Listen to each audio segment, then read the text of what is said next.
Muy bien. Hoy día entonces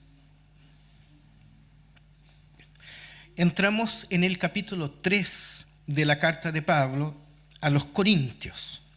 Y este capítulo 3 lo vamos a dividir en 3 partes. Entonces vamos a ver hoy día una primera parte del capítulo y los 2 domingos siguientes seguiremos viendo el capítulo 3 de la primera carta a los Corintios.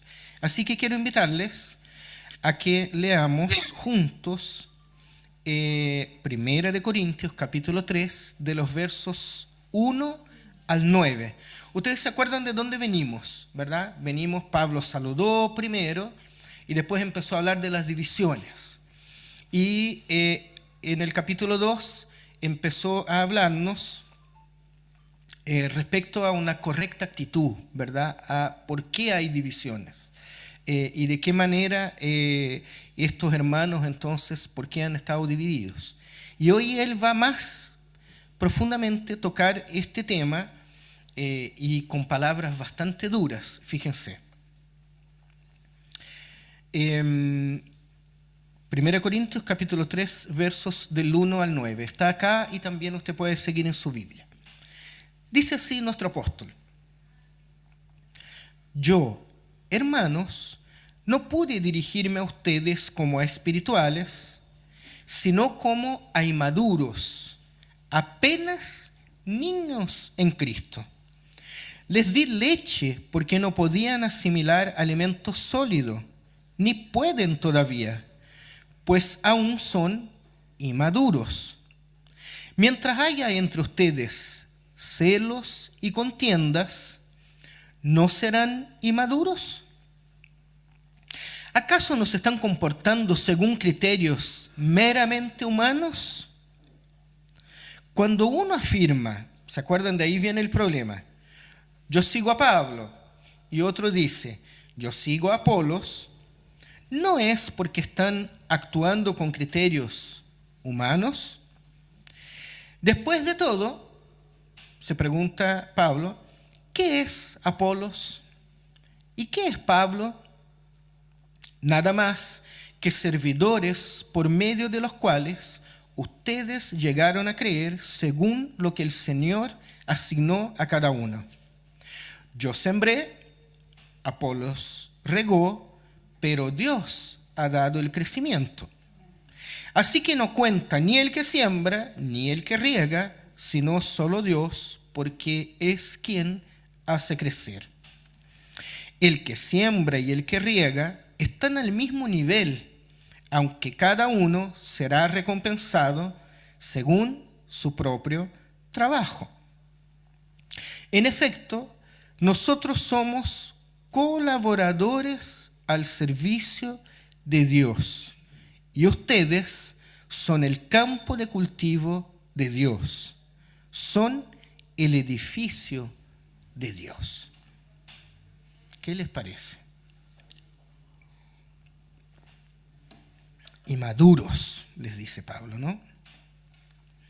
Pablo ya hace un rato que viene hablando sobre este tema de las divisiones en la iglesia de Corinto, y ahora toca el tema de por qué hay estas divisiones. Habla del motivo por el cual los creyentes de Corinto se están comportando así, ¿verdad? Algunos siguiendo a este hermano, algunos siguiendo a este líder, a este otro, peleando entre ellos y actuando de manera celosa y en contienda, ¿verdad?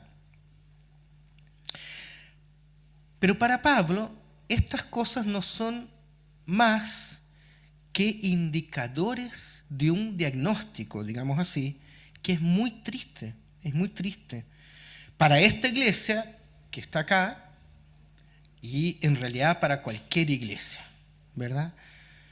Pablo habla de la inmadurez, de los hermanos.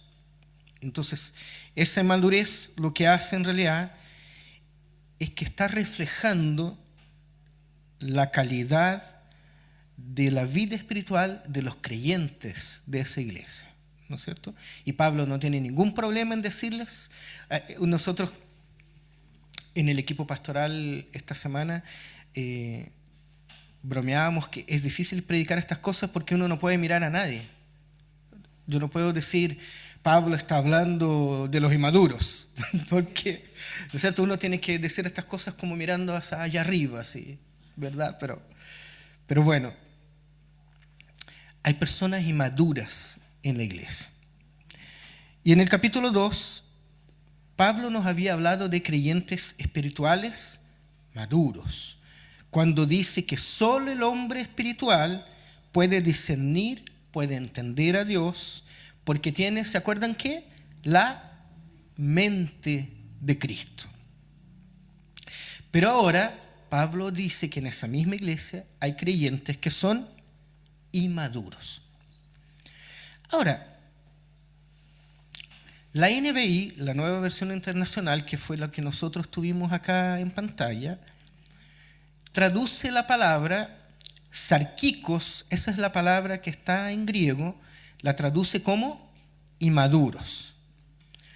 Y nosotros entendemos, son personas inmaduras y son personas inmaduras o que no son maduras espiritualmente. ¿Por qué la NBI traduce así? Porque los traductores de la NBI, la intención que tuvieran es que nosotros comprendiéramos mejor el sentido de la palabra sarkikos. Sarkikos viene de la palabra sarcos, que es carne. Entonces, la NBI dice inmaduros. Pero si ustedes van a ver en nuestra querida Reina Valera, dice carnales. Ustedes son carnales.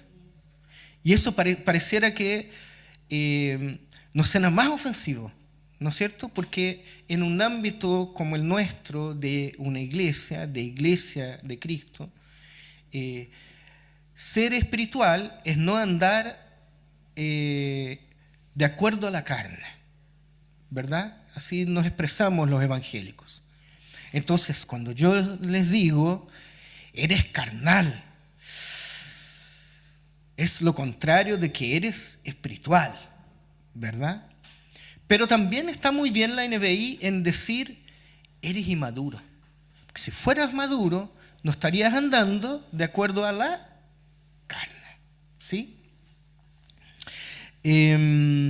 Entonces, si bien la Reina Valera tiene una traducción que es más literal al texto, a la palabra sarkikos, la idea que tiene la NBI es esta otra, de mostrarnos el sentido, ¿verdad?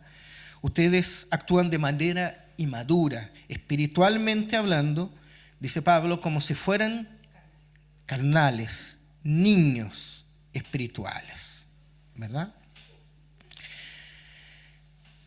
Pero en ambos casos, fíjense qué interesante, tanto con los maduros o maduras como los inmaduros y inmaduras, es muy interesante que la revelación, la sabiduría de Dios está presente en ambos. Porque ambos son creyentes en el Señor. Y el mismo Dios se ha revelado en uno y al otro. Y eso nos pone un problema y nos pone en una disyuntiva grande, porque ¿saben qué significa? Significa entonces que pareciera que a pesar y mismo después que conocemos a Dios, podemos actuar de manera madura o inmadura, teniendo comportamientos, teniendo actitudes que son acordes o no con el hecho de que nosotros ya conocemos la cruz. Hay personas que conocen la cruz de Cristo, que han experimentado la salvación, pero que aún así son inmaduros, son carnales. Queridos, queridas, miren, nosotros podemos ser salvos, podemos conocer de la gracia de Dios y aún así seguir viviendo de manera carnal. ¿Qué significa eso? Yo puse acá que podemos conocer al Señor, pero podemos andar pendientes de los chismes, podemos andar como estos hombres acá, pues, peleando por pequeñeces, preocupados, como Pablo les dice, niños, preocupados por niñerías, ¿verdad? Sin disfrutar de la gracia de Dios, sin disfrutar de la gracia del Señor. Porque podemos estar en el camino, todos estamos en un camino, todos estamos recorriendo un camino, el camino de la fe, digamos así, pero pareciera que hay diferentes formas de avanzar en el camino. Y Pablo aquí condena claramente a los corintios por los celos y las peleas, que todo lo que hace es limitar el crecimiento de estos hermanos y el testimonio de ellos en la sociedad. Porque si no son capaces de vivir en paz dentro de la propia iglesia, ¿cómo será afuera? ¿Cómo dan testimonio afuera? Si aquí están con sus cositas chicas y peleando y abanderándose con uno y con otro, ¿verdad? Ahora fíjense en el verso 5. Dice así, yo los leo nuevamente. ¿Qué es Apolos? ¿Y qué es Pablo? Nada más que servidores por medio de los cuales ustedes llegaron a creer según lo que el Señor asignó a cada uno. El apóstol no se pregunta por quiénes son, sino que por qué cosa son, ¿verdad? Son personas. Pero él no dice, ¿quién es Apolos? ¿Y quién soy yo, Pablo? Él está hablando de sí mismo, ¿verdad? Pablo dice, ¿qué son Apolos y Pablo? ¿Y por qué lo dice así? Porque ambos son servidores del Señor. Pablo no alude a personas, sino que alude al rol que cumplen esas personas o que debieran cumplir, digamos así, ¿no es cierto? Es como si el apóstol dijera así, miren, no me vengan con mezquindades, porque el ministerio eclesiástico no depende y nunca depende, nunca va a depender del esfuerzo humano de ustedes, sea Apolos o sea Pablo, sino que la iglesia depende solamente del poder de Dios, porque es Dios mismo el que produce el crecimiento de la iglesia. ¿Sí? Ahora, la palabra servidores, que en griego es diáconos, si uno va al diccionario griego, al diccionario bíblico, diáconos son los que sirven. Pero son, porque uno cuando empieza a desglosar esas cosas, empieza a encontrar otros sentidos. Qué lindo, el que sirve. Podríamos decir que son los auxiliares. Esos somos nosotros. Esos son los pastores que se paran acá. Podríamos decir que son los ayudantes, los servidores, los diáconos. Son los que atienden, los que entregan. ¿Se fijan? Entonces, a veces ponemos a los pastores, pastoras, a los diáconos de la iglesia, que es la forma con que nosotros llamamos a nuestros líderes, ¿verdad? En la Alianza Cristiana Misionera, al liderazgo, al directorio, a los diáconos y diaconisas, pastores y pastoras. Perdón que lo diga así de manera tan coloquial, pero bájense del pony porque son servidores. Y si piensan que son algo más que servidores, carnales y maduros entonces son. En medio de la iglesia lo que tenemos son colaboradores al servicio de Dios por medio de su gracia. Querida iglesia, mire, el mensaje del Evangelio y nada más que el mensaje del Evangelio es y debe ser el punto de referencia de una fe que es bien fundamentada. Y es solamente a partir del Evangelio que nosotros entonces podemos tener diferentes roles como siervos, como colaboradores, sirviendo en el nacimiento, pero también en el crecimiento de la iglesia, pero siempre teniendo a la vista dos puntos que son básicos. Primero, la iglesia es solo una. Recuerden que Pablo acá viene hablando de la división. Y segundo, solo Cristo es el fundamento. Y Pablo, para ilustrar esta afirmación, utiliza dos comparaciones con el mundo obrero agrícola de la época, ¿verdad? Compara la iglesia con una plantación o un sembradío, podríamos decir. Y dice, está el obrero que siembra y el obrero que riega. Pero ambos son siervos que trabajan en distintas etapas de la plantación, y aunque ambos son muy importantes, y de hecho ambos coexisten, porque si nadie siembra, ¿qué va a regar el otro? ¿Verdad?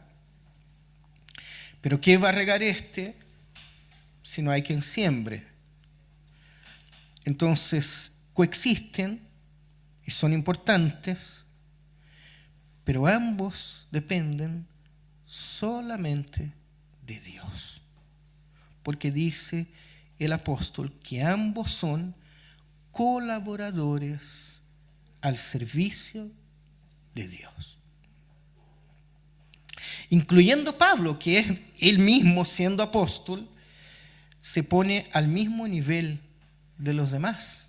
¿Se fijan? Pablo podría decir, porque él dice, ¿no? Pablo es el fundador de la iglesia. Y él dice, yo sembré, Apolos regó, ¿verdad?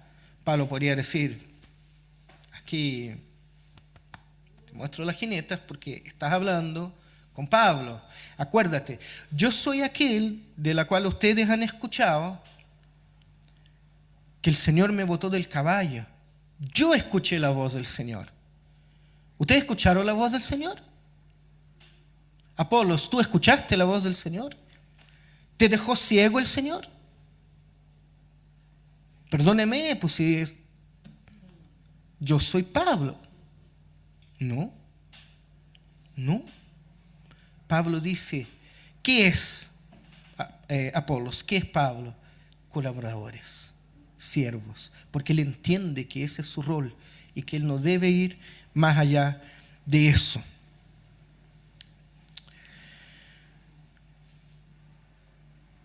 Es por todo eso que el espíritu de competencia que se estaba viendo en la iglesia de Corinto no tiene sentido. Porque el Evangelio, las buenas nuevas, exigen que todos y todas trabajemos juntos por el reino de Dios. Porque todos y todas hemos sido llamadas a ser siervos y siervas unos de los otros. Entonces, ya terminando, La conclusión de Pablo es muy triste, ¿verdad? La conclusión de Pablo es que los corintios son niños. A ustedes hay que seguir dando leche. Entonces, recuerden también que los corintios se ufanan mucho de sus dones espirituales, de sus ministerios. Ellos se sienten muy orgullosos de la iglesia que son. Pero Pablo viene, les baja los humos, ¿verdad? Y dice, ustedes no son prácticamente nada más que hombres y mujeres ordinarios y limitados. Y su visión es totalmente humana. Si no fuera así, ustedes no estarían metidos en estas leceras que están metidos ahora. ¿Se fijan? Fuertes palabras. Así que, querida iglesia, no nos engañemos. La aceptación de la cruz y el hecho de que seamos creyentes en Jesús es la piedra de toque, es el punto desde donde partimos y es la única forma para reconocer a un hombre espiritual. No es la adhesión, no es el abanderamiento con un predicador o con otro, no es siquiera el abanderamiento de un dogma o de otro. Quienes juzgan así lo están haciendo con criterios meramente humanos y no según el Evangelio de Cristo. Ahora, nosotros también tenemos que tener en cuenta que no todas las personas están en el mismo grado, en el mismo lugar de madurez. Nosotros no tenemos las mismas lógicas, no tenemos las mismas comprensiones, pero independientemente de esto, lo que no podemos dejar que suceda como iglesia es que nuestra carnalidad, nuestra inmadurez sea una piedra de tropiezo, sea un escollo para que el reino de Dios siga creciendo. Y a veces lo es. Así que me gustaría que oráramos en este momento pidiendo al Señor que tenga misericordia de nosotros, que nos dé la comprensión adecuada de quiénes somos y de qué somos. Somos siervos, somos colaboradores. Estamos aquí solamente para entregar de lo que hemos recibido del Señor.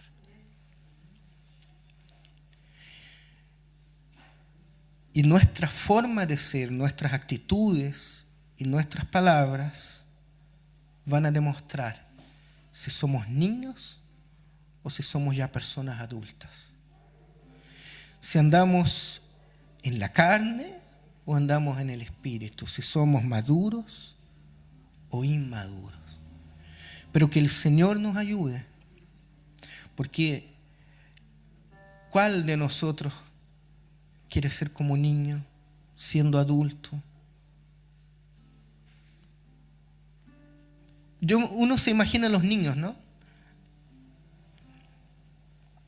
Cuando tienen un juguete y dos niños. Mala combinación. No, que es mío, que no suéltalo, mamá, y no sé qué. Y uno como adulto está mirando, se sonríe nomás, ¿verdad? Causa como ternura porque uno dice, ay, los niños.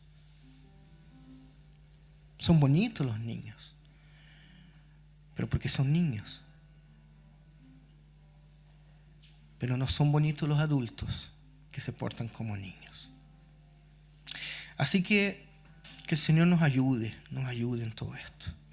Querido Dios y Padre, gracias te damos, Señor, por las palabras del apóstol una vez más, porque son palabras duras, sí, son palabras que duelen, sí, pero son palabras necesarias, Señor, para que nosotros también podamos aprender y podamos crecer, Señor. Son palabras de reprensión para la iglesia de Corinto, pero también son palabras de reprensión para nosotros, Señor. Y nosotros queremos pedirte, Señor, que tu dulce espíritu que habita en nosotros se mueva. Y se mueva con ganas. Y que tú te vengas a hacer presente de manera real en nuestras vidas. De tal forma que nuestras palabras y nuestras actitudes demuestren que somos adultos. Que nuestros actos sean maduros. Que nuestra comprensión del Evangelio sea práctica.